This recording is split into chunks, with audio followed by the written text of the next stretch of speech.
Welcome to the jump off point. I am Sly. And I am Mirror Spook. Chief, true to his word, refuses to invest in Discovery, so he's off to the Mirror Universe. We've just watched episodes Lucky Chief.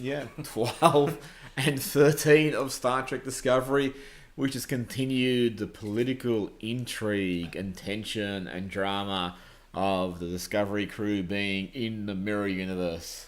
A place where care is not an issue. That's the normal universe in Discovery. Spook, what did you think of episodes 12 and 13? Jeez, I saw a lot of things on the TV screen. I struggled to make a lot of sense around it. There just seems to be a lot of investment in moments of belief in this show. There are things that you see that you're just supposed to accept and then just move to the next scene with. A lot of it just doesn't make sense. But maybe that's what the Mirror Universe is. It's a whole dump of nonsensicalness. I have no inside knowledge to this show. I'm sure the writers have no inside knowledge to this show. But we have to remember Brian Fuller, who co-created the show and was an alumni of the previous Star Trek shows. He left due to creative differences or something. Or maybe he left to go to the Mirror Universe. But, he left a while ago, and I'm sort of looking at him thinking maybe he was like the one sane voice that was trying to keep this show on track, and now that he's gone, we're getting this.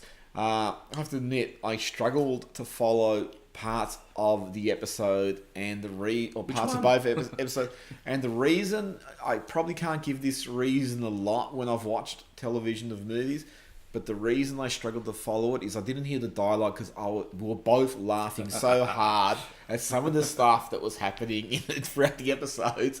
It was hard to focus, and none of us were interested enough to just sort of go back and listen to the dialogue when, the shit that was happening. It was like, are you seriously expecting people to take this seriously?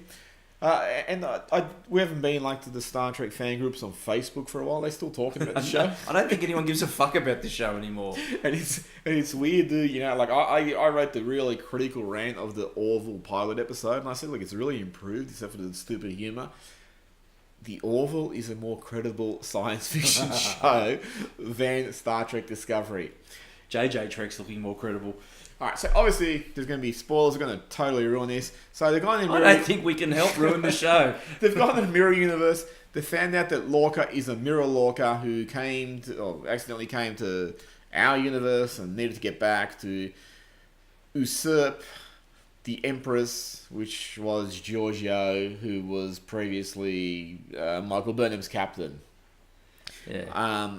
Apparently, despite this universe being driven by totally different political motivators and all that, everyone was still born the same way and still served the same roles and still played the same roles of betraying one another and all that sort of shit. Which is always a constant failing in these Mirror Universe. This one's actually shows. driven it to something totally extreme. This one, so Burnham still betrayed. Where was she even being positioned to get to betray Giorgio in this universe? I have no idea. And the whole story was driven. I actually don't know what. So Lorca, who probably honestly was the one interesting character in his whole series, and maybe that's just Jason Isaacs played it really well, played it in the compelling way. I mean, I don't really care about anyone else in this series. And we were talking about this before we threw it on. Both of us lifelong Trek fans. Both of us suffered through Enterprise. One of us has suffered through Voyager. I've said about Voyager, even though I don't think it was a great show, there were some good characters. Doctor was a great character. At least it was fucking Star Trek. Yeah. Chakotay was a good character. I think Janeway is inconsistent. When they wrote her well, she was a good character. Seven was a good character. Tom Paris had his moments. They all sort of had their moments. There were very few really, truly, consistently bad characters outside of Harry Kim. In Enterprise, most of them were good characters. Archer, Trip, Malcolm, Hoshi, all pretty good characters, Except for the Doctor. Yeah, the Doctor, Phlox, and Mayweather, they were just... Mayweather was really vanilla and Phlox was just annoying. But they were, in this show, I don't know who I'm meant to be following because it's just no one's interesting. And they're all so volatile. It's like you're watching and going, how do I actually follow you as a character in this show to be my guide through this universe when you are so fucking batshit insane that I don't know what your response will be from moment to moment. And they've given no time. I was saying, like, we were watching episode 12 and Saru gave an order to the Helms officer, Person. oh yeah, whatever. And, you know, I don't remember what her rank was, but he called her Denver, and I said to you, I've watched this for 12 episodes, or 13 episodes, and that's the first time I've really gotten her name. Maybe that was her rank. Maybe she's ranked Denver. Denver, like Bob Denver. She's No. like Gilligan. I don't know what to make of this show. I didn't know what to make. It's a shit fest. I guess what they said every season was going to be different. So I guess Lorca will be gone. Jesus, this is different, all right. Oh, that's the thing. I'll just get back on what you said. What are we, 13 episodes in here? We just watched 13 episodes. Feels like 130. So that, I mean, yeah, you commented on the time before, and I think that's directly attributable to They how long. could kill them all right now, and I couldn't give a shit. I actually think it's really interesting too. We were looking at episode 12, it was 37 minutes, and episode 13 was 43 Even minutes. they've given up. Yeah. 37. I can't sustain shit for 43 minutes. Let's cut it to 37. Oh, I wish they cut it to 3. 37? So you live in this universe, so you go to this different mirror universe, and who cares? Really? And I guess you're meant to care because Lorca was from that universe. It actually doesn't matter because you've tried to make Lorca a sympathetic character to the audience of 12 episodes. So now that you throw him into the mirror universe and you suddenly portray him as the bad guy, where do you leave the audience? The audience is totally disconnected because the audience is going to sit there going, oh, hang on.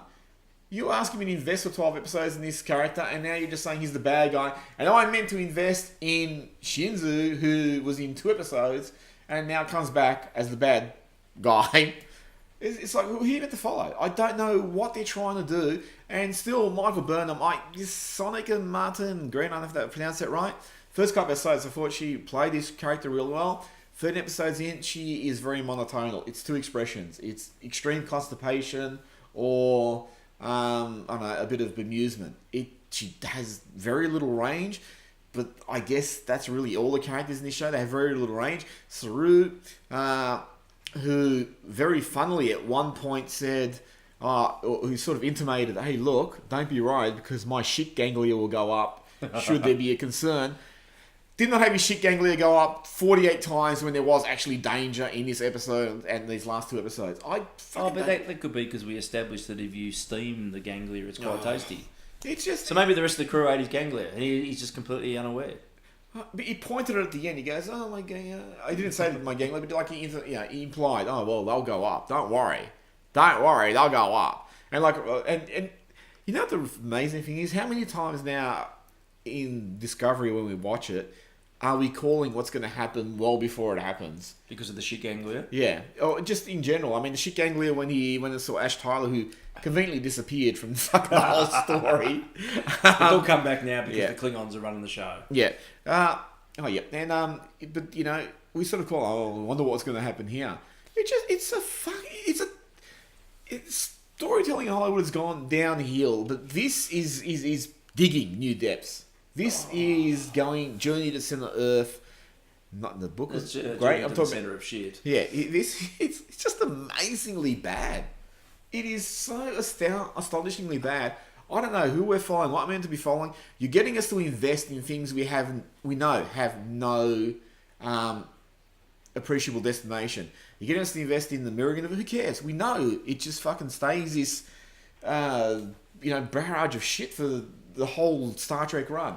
You're getting us to try and believe in spore drives. We know that doesn't carry over into anything. At the end of this episode, they went back and the Klingons have won the war. Well, we fucking know that's not going to last.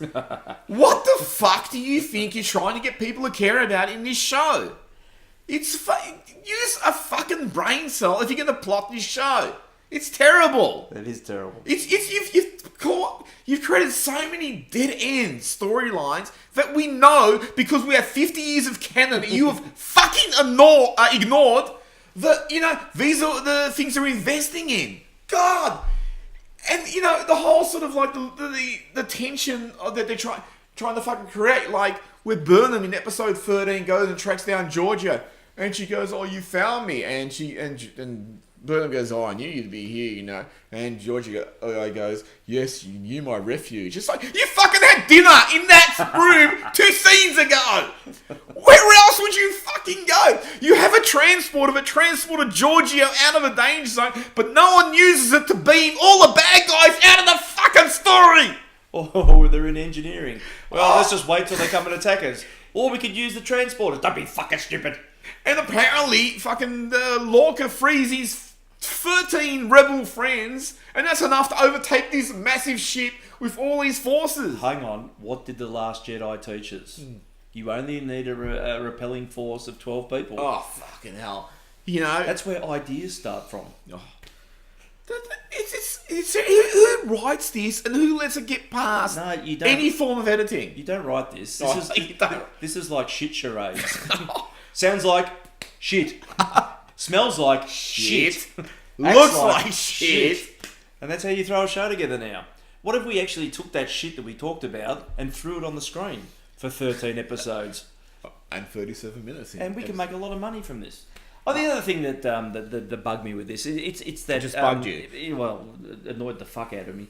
It's like the... and I was just thinking about it before. You call it, say, the Sixth Sense effect. The Sixth Sense did it really well, where it set moments up that when it did the reveal at the end and it had those flashbacks, you went, fucking hell, why didn't I pick that up? This show just takes that for granted now, that a flashback is enough to justify something. Those flashbacks were dumb. There was nothing there that was set up that really that made you sit there and go, fuck, I can't believe I missed that. And you're just sitting there laughing at it. That's the great thing. I mean, Sixth Sense used that great... sorry, spoilers. Sixth Sense... I think everyone's seen Sixth Sense by now. Well, I think most people should. But anyway, I mean, there's a great example of Bruce Willis goes to have dinner with his wife in the restaurant. Goes to have dinner? Yeah, goes, yeah. And she seems to snub him, and then he offers to pay, but she takes the bill. And you look and just go, that's a really angry wife. But then when they go back in flashback, she never saw him. And there's a lot of scenes like that where you think, fuck, when you look at it in that context, he was never there, and that's why those are the responses. And this is just like, they're saying things, it's like, all right, but there's a different context after we give you all the facts. It totally changes the meaning of it. But there's no hint as to why we could have picked that up previously, because there's fucking no insinuation of any different layer to that storytelling. No, it's fucking get out of jail free storytelling. Yeah, and so they've fucking Lorca's dead. He fell into the pit of despair. No, that's the Dr. Evil fire pit of getting rid of minions.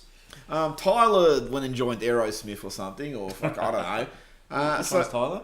The Klingon. So I don't know, and they've they've gone all in on Burnham, hoping people will. I'm going to fucking say this sounds sexist. Just because you have a female character in today's environment of storytelling doesn't make it interesting. Just because you want to thrust in everyone's faces doesn't make it interesting. You write a shit character like Burnham, like Rey in Fast Awakens, and just give her all this fucking awesome stuff to do. You think people can jump on board because we're meant to be, proactive and liberated. It doesn't work if it's a shit character. It's got nothing to do with them being women. They're just shit characters. You want to write a good woman character, go fucking look at Sarah Connor or Ellen Ripley. These are really bad, annoying, aggravating characters. Very fucking shallow characters. And you're expecting us to follow them when you just sort of sit there and go, they're fucking illogical. They have very little growth. I mean, I don't see where Burnham has any growth in this fucking... I don't see where anything in this show has growth. But she, unlike the previous Star Trek series, all the previous Star Trek series had ensemble casts. Oh, sorry, the original series only had really Kirk, Spock, and McCoy. But the, Next Gen and they had all ensemble cast. This one's really gone all in on Burnham. She is your character. She's not my character. But that's the thing, is so if you don't like it, you're pretty much fucked in terms of investing in this show. Well, why the fuck we keep watching? And then, because we're just completionists, so I want to see where it finishes. And then, after Burnham, you were meant to invest in Lorca, who today turns out, well, not today, but in episode 13, turns out, well, he's the bad guy, so you can't invest in him. I don't think anyone gives a shit about Saru, or... I like Saru, though. And that's the sad thing, I think, even though... But do you care about him? No, but he's an engaging presence that probably could be developed into something interesting. When he's on screen, apart from the shit ganglia aspect, I don't mind him. I think he's quite good. He sounds good, he looks good. But other than that, he's just a non-event like the rest of them. He's a... It's the one I think that has almost potential, but they're not going to fucking send her a show around a CG. I assume he's CGI. He looks CGI, isn't he? Creation. But the problem with the Saru character, I mean, they've always had the Saru character, which was Spock, Data, Odo, fucking what was in Voyager, Seven. It was meant to, Seven. They sort of tried to put Tuvok in that role, didn't really work.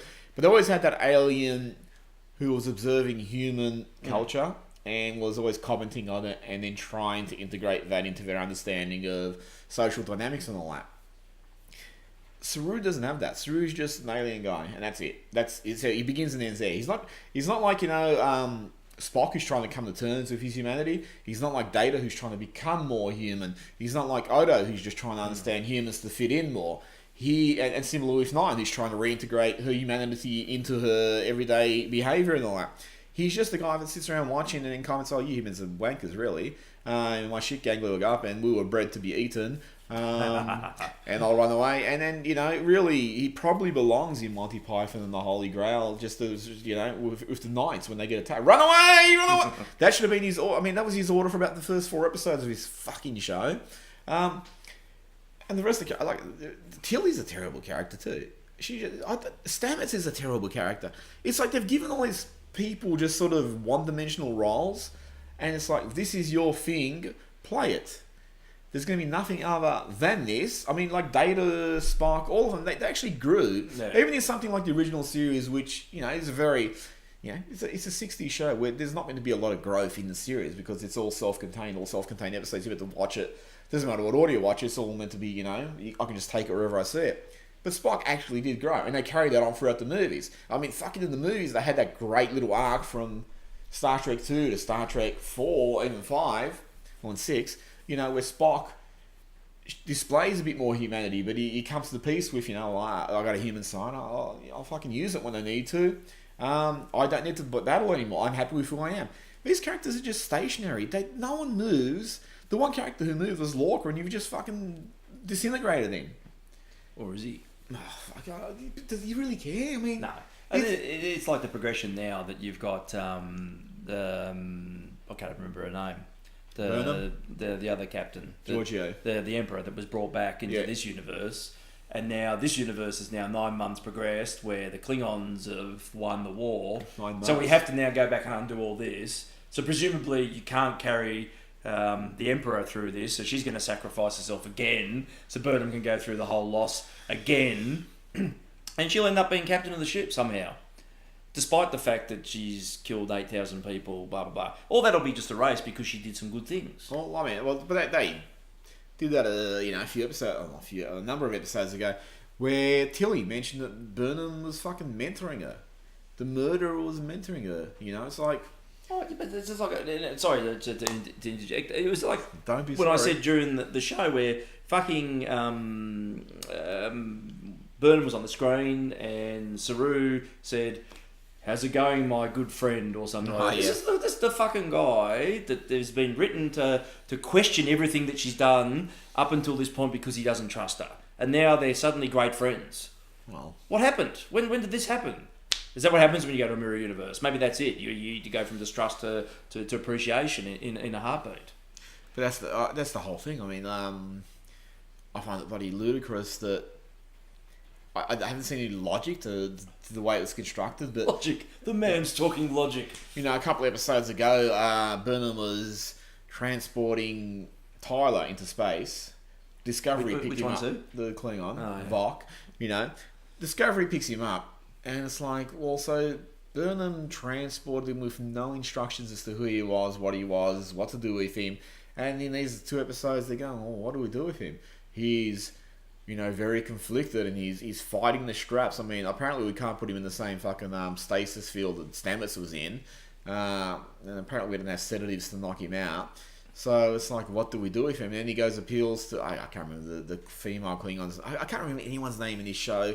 Unless, they've said it about 114 times, to appeal to the Klingon woman's name and says, what have you done to him? And she gives some bullshit speech. And then you're thinking, hang on. Saru is meant to be displaying some sympathy, some empathy, and all that. And his solution is, I'll just beam him in there with you. You take care of him and walk off. And my shit ganglia don't go up at all. It's like, really, that's the whole fucking arc of that storyline. I really just don't know what they're doing. I mean, I don't think you're alone. I think, like you said that every season's going to be different. It really does feel like they're saying... I think every episode is going to be different. But they're going to kill off or remove a number of characters. I imagine Burnham will still be there as the mainstay.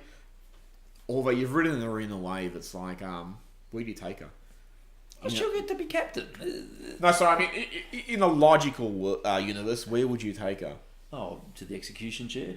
But that's the thing, is it? It's like, the new Star Wars fucking movies. It's like, oh, hang on, Kylo Ren's killed Han Solo and done all this shit, and you can't really redeem him from that. Yes, you can. And I mean they will. They will. I mean that was one of my problems with the original movies. Is like I liked that Vader was conflicted and he turned, but at the end that. When he appears as a Force Ghost, it sort of implies that, oh, well, hang on, he's come at peace. And it's like, well, this fucking prick killed quite a few people.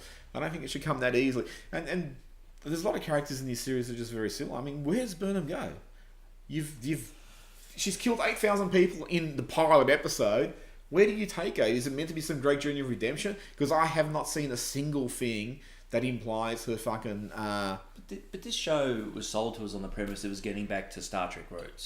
This is going to be... It's fucking called Star Trek Discovery, for fuck's sake. Doesn't that imply that they're going to go out there and go looking for strange new worlds, explore civilizations, to boldly go where no man has gone before? Well, they've probably accomplished the last bit, because this show's fucking boldly going where no shit has gone before.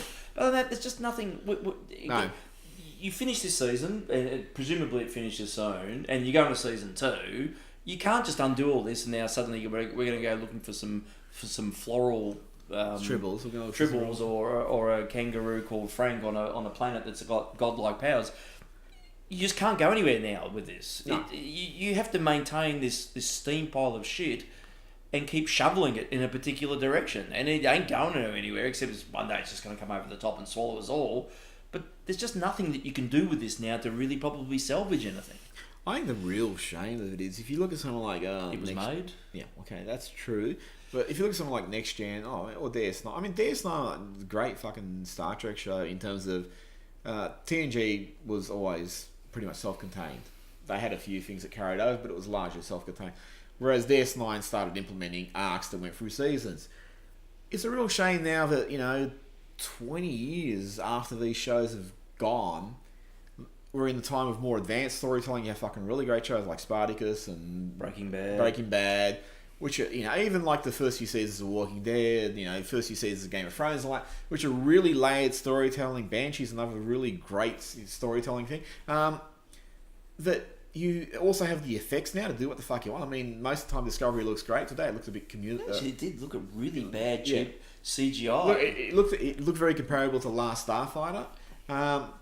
Which I'm guessing the network's probably watching the show and just going, not getting money for effects anymore. But it's a shame now, in 2017, 2018, where they could have done so much stuff with this show. All you would have had to do was invent a crew the audience could get behind, go do some shit, go explore some stuff, go just copy the Orville. Orville copied TNG. Orville's doing a pretty good job of just that whole sci-fi thing. You're only going to do 10, 12, 15 episodes, whatever it is. You don't have to have a lot of filler episodes, which, people are sitting around going, well, fuck, what do we do now? Just, you would have had the whole universe to play in. You could have dedicated seasons to different things, like, let's dedicate this season to investigating this anomaly that's on fucking this part of the galaxy. We'll take we'll take 10 episodes to get there. We'll have 4 episodes exploring it. We'll fucking have the climax, getting a resolution, and then the next season will be about this. Storytelling has matured, but this show has not. And you're delivering just shit on shit on shit on shit on shit on shit on shit. And some shit as well. Yeah. I have no idea how you can possibly make this up to the original series, which has to be the intent, because it's sitting inside of a timeline that we know isn't corrupted, or maybe it will be. But it has to match up at some point. Somehow this show becomes the original series. and it's so far fucking removed from that right now. It's almost an impossible belief. And a really good example of that, I guess there's always difficulty in making any form of prequel storytelling because... Unless it's Better Call Saul. I know, I was going to go to that. You look at something like Breaking Bad, fantastic. You look at Better Call Saul, and they picked a very ancillary character in, Saul Goodman. Jimmy, you look at it, you think, all right, we're going to put this, we're going to sit this character... We realise what he's got to end up as. And you watch it and you think, they've introduced, Jimmy Gill? Yeah. Yep. And, his brother and fucking the firm that he used to work for. And Slippery Jim, that was Slippin' Jim. Yeah. And you go, okay, this is where this guy started. I know where he's going to end up. There's no... blurring of the lines there. Yeah. We know he's going to end up. But the fucking journey they've written is compelling. You're watching it going, just please don't do that. We know he's going to end up. You're still actually sort of saying, don't get involved there and all that. And it's done it really well. Another great one, Spartacus. Spartacus, second season, Gods of the Arena, which they made when unfortunately Andy Whitfield was battling cancer. Andy Whitfield played Spartacus in season 1. We know where it's all going to end up, but they told it in such a way that it was compelling, it was original, and then when it fit into the story it was going to eventually tell, it was logical. And you look at it and go, this is fucking great. This, you look at it, you go, I don't see how this fits in other than you're just going to say, well, fuck, a reset switch, and a lot of that shit disappeared or whatever.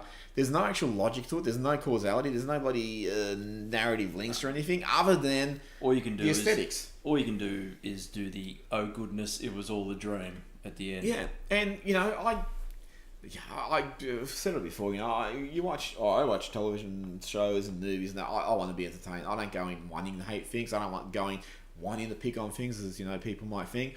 I just want to watch. But when that first shit comes up, my shit ganglia goes up. Uh-huh. When that second thing comes up, then it's like, all right, I'm sorry, my mind has now gone from wanting to be entertained and immersed in this universe to, I'm sorry, I can't help picking out things because you're fucking throwing shit in my face. What do you want me to do? If you were at the beach and someone's kicking sand in your face, you just sit there and take it the whole fucking day? No, or at some point you just go... expandable chest machine. Yeah, you do the bulldozer for a fuck, or what was it called? The fuck, I can't remember. But you at a certain point you go, no, I'm not taking this anymore. Fucking like the Twisted Sister song. I'm not going to take it. This is just terrible. It really is terrible. Fucking shame on everyone involved. Nicholas Meyer, I'm really disappointed in you because you were amazing in the stuff you did for Star Trek. I think his association with this was simply he took a phone call and they said $700,000 just to put your name on this, and he went, yep. Yeah, but honestly, if I was Nicholas Meyer and I watched the first 2 episodes, I would have rang up and said, I'm not going to bank your check, okay? Just, look, take my name off it. I mean, you see it sometimes also with authors when their books get adapted and that just gets turned to shit. They go, look, don't put my name on it. I don't want to be involved. You've seen that with screenwriters. I think Tarantino did that with a few of the screenplays he sold. He said, don't put my name to it. You've just totally fucked it up. This, to me, is just... Honestly, the people involved, Eugene Roddenberry's another one. I would seriously not want to be associated with this. This is so bad. And yet we keep tuning in each week. Well, we're just completionists, so we'll finish this. OCD. Look, you go back in time when the Star Trek, the other series were coming out. I was first out to fucking watch them, where they were playing on television. I was waiting for them to come out on video. This show, like episode, what did you watch, 12 and 13? 12 came out last week, 13 came out yesterday. We're really in no rush to fucking see it. No. We only really saw it just out because, we was like, oh, we've got to watch something. And 2 previous episodes, the same thing. We just really, said, oh, okay, we'll finally watch it. If we never watched it, probably wouldn't have bothered me. I admit, I probably would have watched it at some point, but to sort of say, I probably would have watched it at some point, instead of rushing to watch it because I'm being compelled to watch it. Like, other shows in the past, when they've come out, I've wanted to watch them straight away because I want to see where the story's going. This is like, I'm watching it out of a loyalty to Star Trek, not of a loyalty to, not to Discovery. But honestly, season 2, I'll probably watch the first episode or 2. I don't really even know if I'll do that. I'm likely to probably just wait until the whole season's out and just... Kill it with fire? Yeah. It'll be one of those shows that I'll throw on, which I'll watch while I'm doing other shit. Like I'm fucking vacuuming or something, so I don't have to pay attention. Well, the shit fits. Yeah. So, I don't know. Do you have any last thoughts on Star Trek, yes, Shit-scovery. Sign me up for the next 2 episodes. Yeah. I can't wait. No. So there's only 2 episodes left. Is there? I think it's 15 episodes. Oh, thank fuck. Yeah. No, look, I mean, I guess it's like, I suppose, watching there's that saying about watching a car accident. This is like watching a car accident unfold in slow motion. Even though you can't look away and you want to look away, you have to keep watching because you know there's carnage coming and you just can't actually picture in your head at this stage how fucking bad that can be. And so your curiosity's peaked around that. I actually think each week they're getting progressively fucking worse. But you want to know where that bottom line is? Is there a baseline to the shit that you can take this franchise into? Because I thought the JJ stuff was as bad as Trek was going to get. This is fucking horrible stuff. It's a metaphor too. They opened the trapdoor and there was the shit, the energy shit. I'm the same as you. Like, how the fuck would you? Who would even design that? It's like what Sigourney's Weaver character says in Galaxy Quest, yeah. Where they're trying to get into engineering and fucking blades are coming through, and it's a trope for these shows to have these absurd moments. But she sums it all up where she goes, well, who the fuck would design all this? Who would build this fucking ship? And I actually said during the start of that show that I actually like the look of that ship. You imagine that if the Federation was at war, starships were no longer enough, to build a massive fucking giant sort of dreadnoughty battle thing would be the way to go. It looked quite impressive. But then you got the fucking core floating in the middle of space. And the fucking trapdoor over the end of the steps of the Emperor's throne room where you can dispense minions at ease. Don't stand on that. No, don't stand on... I'm pushing the button. I'm about to push the button. It's just fucking mental. I mean, shit, this is stuff that gets parodied. And not only gets parodied, it was parodied 10, 20 years ago. And now, what, you forget about this stuff? This is now, everyone's going, oh, that's bad. You've got a big fucking trapdoor in your throne room to kill people. That's terrible. Well, this is stuff that we were laughing at years ago. And now it's here, and it's fresh. It's incredible. It is actually, they're treating it like a really edgy and innovative. Oh, look, we've got the trapdoor straight into the energy core. I episodes 10, 11, we watched last week when it was. I was really ambivalent towards them. I really thought I'd switched off, but geez, these 2 episodes were excruciating. They went from bad to worse to... I don't know what you go from worse, worse. Well, as I was saying when I was 10. You really have to now look at replacing the word shit with discovery. Oh, it is. And I stood in a big pile of discovery today. I had really, really bad stomach cramps and dropped a big discovery in the toilet. It's like poetry. Yeah, and continuity too is amazing. I mean, a few times in these 2 episodes. Did you say continuity? Yes, I did say continuity. It amazes me how bad it was that you're just sort of picking up when you're not really even paying attention. I mean, in one scene, Tilly was in her mirror universe uniform. In the next scene, she was out of it. I mean, in one scene, fucking Stamets was in the engineering bloody spore core. And then the very next scene, he was in the bridge, just sort of chatting, casually. Hey there, Saru, how you going? There's a lot of fucking things like that and it's just not also continuity. It's just like times you think you could probably sort of mesh that scene with something else and make it a bit more interesting and a bit more logical. They haven't done that. They just give you the total shit fest. The total, the grievance of fucking how bad can we get? I don't know who's really behind this show. I don't know who's overseeing it. But whoever you are, you're really doing a shit job. That you have a job in Hollywood is totally astonishes me. It really astonishes me because this is the depths of shit. I know apologists who have jumped off this show because they find it so discovery. They find it so discovery. It's fucking terrible. I mean, and it's a shame. It really is a shame because you've wasted a lot of good actors. I think all the actors, I said Sonic and Martin Green wasn't great before, but I think that's bloody partly because a lot of it's because the way the character's written. All the characters are very one-dimensional. They're all 1 or 2 tone. Same with like Saru. He's either like all sage and, advanced and, my race knows this shit, or he's all panicky. You humans, oh fuck, I gotta get out of here. I think he was cooked with sage, or he's There was a bit of sage and a bit of oregano on the shoulder of the other calves. The only character who was given any real depth was probably Lorca, and they've fucking disintegrated him. You know, and then Or is he? Tilly's just, you know what, just constantly neurotic or whatever she's meant to be. Erotic?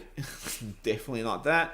I don't know, you know, and then all the bridge crew, Robot Head, Denver. They're just there for sideways glances. Yep, you know, and they're just very one tone. You know, it's really just not entertaining in any way. No. And if you think this is going to just... I mean, I guess this is the standard in Hollywood that with shit like JJ Trek and JJ Star Wars Into Darkness and stuff like that. I guess this is the standard. It is shit. Lift your standard. Have a good look and... Hang on, let me try this again. Have a good fucking look at yourself. Yep. Maybe in the Mirror universe. Ah. See what you've done there. You might have produced quality. But I guess in your storytelling, you're all just producing the same shit in different order. Anyway, I think that's probably as much as we're going to rip into this fucking show. Any final thoughts, Spook? I just wish we had the rights to Michael Jackson's Man in the Mirror so I could finish this on this. I wish dearly that we could go back to whenever the inception of Discovery began, which was, I don't know, a couple of years ago, I guess. Deception's probably a better word. Yep, so I hope what I hope is I could build a time machine, I could send... A time crystal. A time crystal. I could use a time crystal and send Jake Skywalker back to detect that darkness in you and kill you. And stop it from ever originating. I think that would be the best thing. Not that we advocate murder. No. Although you are killing this fucking franchise. We don't advocate murder, but apparently Jake Skywalker does. And so that's not us. That's Jake Skywalker. Anyway, I'm emergency beaming out of here. Yeah. So, if you've you know stayed with us this long, thank you. It's probably longer than we deserve. It's definitely longer than fucking Discovery deserves. Just remember, if you have a bad day tomorrow at work, it wasn't a shit day, it was a Discovery day. If you find your wife cheating in bed with the fucking neighbour and you go, holy fuck, what the fuck are you doing to me? You're ruining my life. Just say, you've awakened me to a discovery. That's all you fucking need to say from here on. You fucking Discovery. Yes. Anyway, thanks for joining us. See you next time, maybe. Maybe. See ya.